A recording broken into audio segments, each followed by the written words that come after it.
Ito mga sangkay, pag-usapan po natin ang isa sa pasabog po ni former President Rodrigo Duterte patungkol po kay PBBM at sa ICC. Nako, ano kaya ito?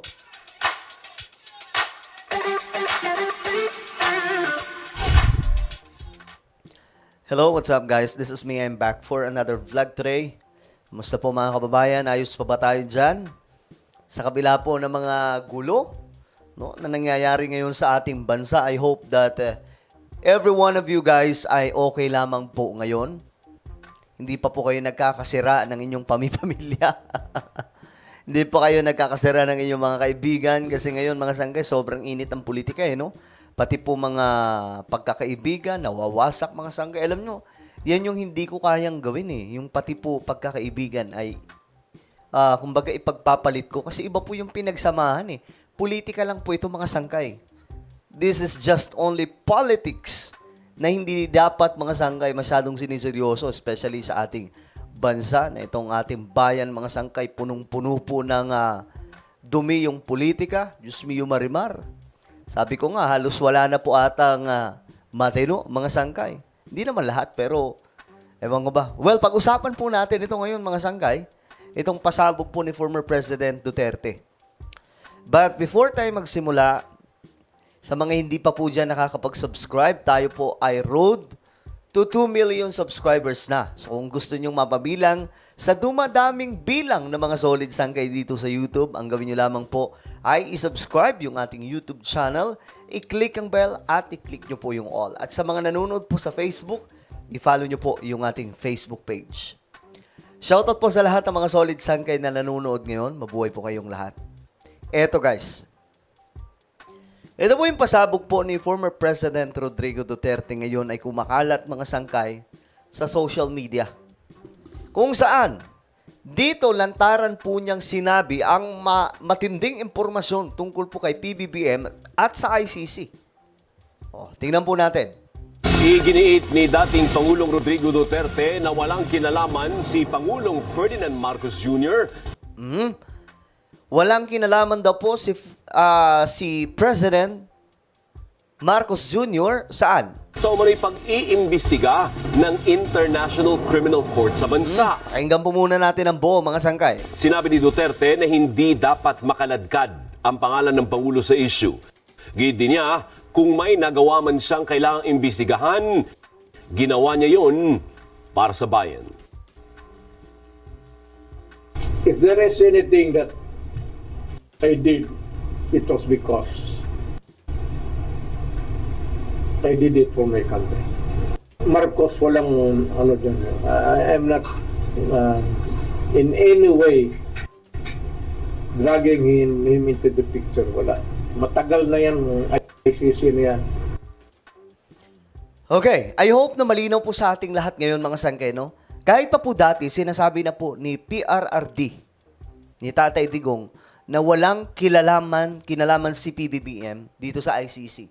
Out of the picture, si PBBM. Ayon po kay PRRD, kay Tatay Digong mismo yan mga sangkay nang galing. Kaya nga mga sangkay, hindi ko maintindihan, bakit may mga taong sinisisi pa rin po si PBBM na alam naman po natin na kung sino yung mastermind dito. Ang mastermind, mga sangkay, yung nag-file, ito pong lukulukong si Trillanes. Guys ako, sa maraming mga pro-government mga sangkay, ako lamang po ata ang hindi sumasakay kay Trillanes. Na mga vlogger. Ayoko sakyan kasi, Diyos mio marimar, maglolokohan pa ba tayo dito mga sangkay? Alam po natin ang karakas ni Trillanes. So siya po yung mainit, di ba? Lagi pong may enkwentro yan si PRRD at si Trillanes. Mga Duterte at si Trillanes. Baka hindi po alam ng marami mga sangkay. Ulitin po natin galing po mismo yan kay Tatay Digong noon. Iginiit ni dating Pangulong Rodrigo Duterte na walang kinalaman si Pangulong Ferdinand Marcos Jr. Walang kinalaman si Pangulong Marcos Jr. sa umano'y pag-iimbestiga ng International Criminal Court sa bansa. Ayan klarong-klaro mga sangkay. Kasi yung iba, nahuhulog po sa fake news. 'Di ba? Lalong-lalo na ngayon, yung mga mga anti-government, mga anti-Marcos, grabe po gumawa ng fake news, mga sangkay.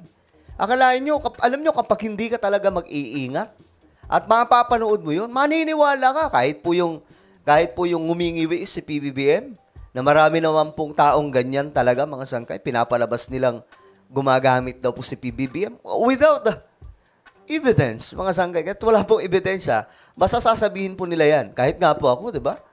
Nasabihan po nilang bangag. Diyos mio Marimar. Tapos yung nagsasalita mga sangkay na bangag daw ako, mas mukha pa pong sabog kaysa po sa akin. Hindi naman po sa pagmamayabang, mga sangkay. Kita naman sa mukha, mga sangkay, kung sino po yung bangag at kung sino po, mga sangkay, yung may mga tama. Diba? Sinabi ni Duterte na hindi dapat makaladkad ang pangalan ng Pangulo sa issue. Diba? Sinabi pa po mismo ni Tate Digong, hindi dapat makaladkad ang pangalan ni PBBM sa issue. Pero alam niyo mga sangkay, ang duda ko talaga dito kung bakit nagkasira si PBBM at PRRD, si PBBM at si Sara, dahil po sa mga sulsul sa paligid ni PRRD. Alam niyo na yan mga sangkay kung sino-sino ang mga yan. Diyos mio Marimar. Tingnan niyo na lang yung paligid ni PRRD. Biruin niyo, maayos kayo na sasabihin ni PRRD. Pagdating po sa entablado, babanat-banatan niya si PBBM. Hanggang sa dumating sa punto mga sangkay na nawalan na po ng gana si PBBM para tulungan sana iligtas, saluhin yung mga banat na mga kalaban ni PRRD.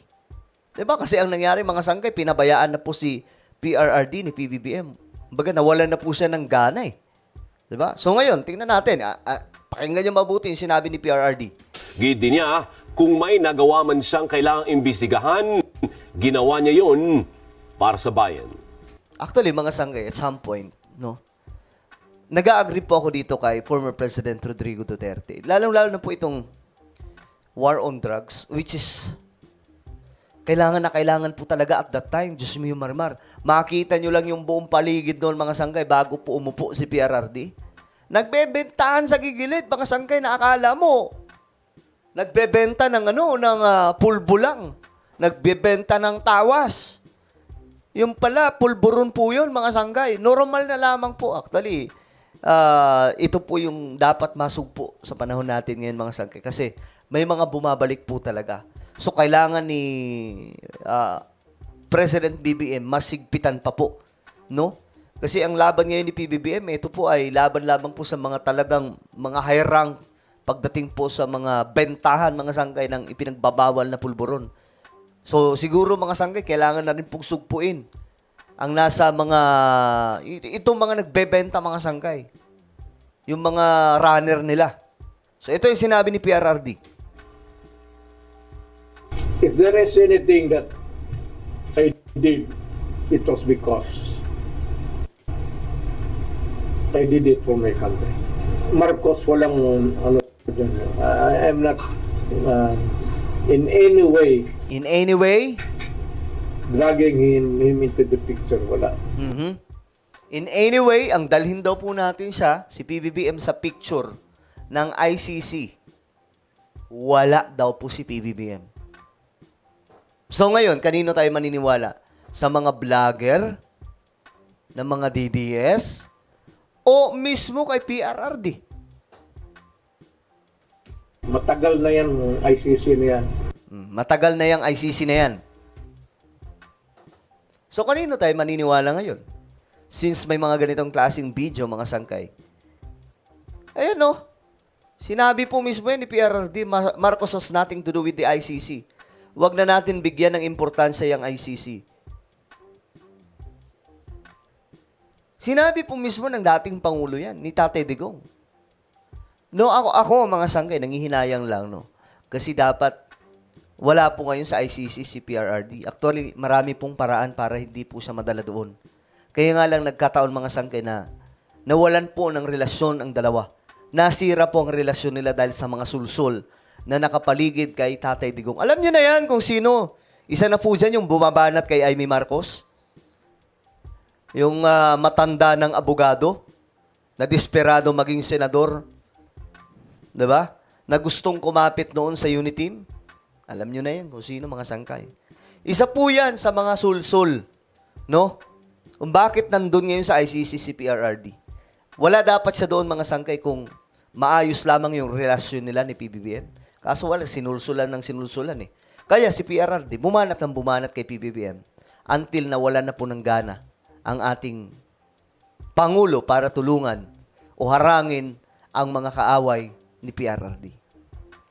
Ay, naku po. Well, ano pong opinion ninyo mga sangkay sa pasabog po ni Tatay Digong? Just comment down below. Meron po tayong YouTube channel. Ito po ay Sangkay Revelation. Hanapin nyo po ito sa YouTube, guys. Kapag nakita nyo na, i-click nyo po yung subscribe, i-click ang bell, at i-click nyo po yung all. Magaganda, garantisado ang ating mga content dito. Alright?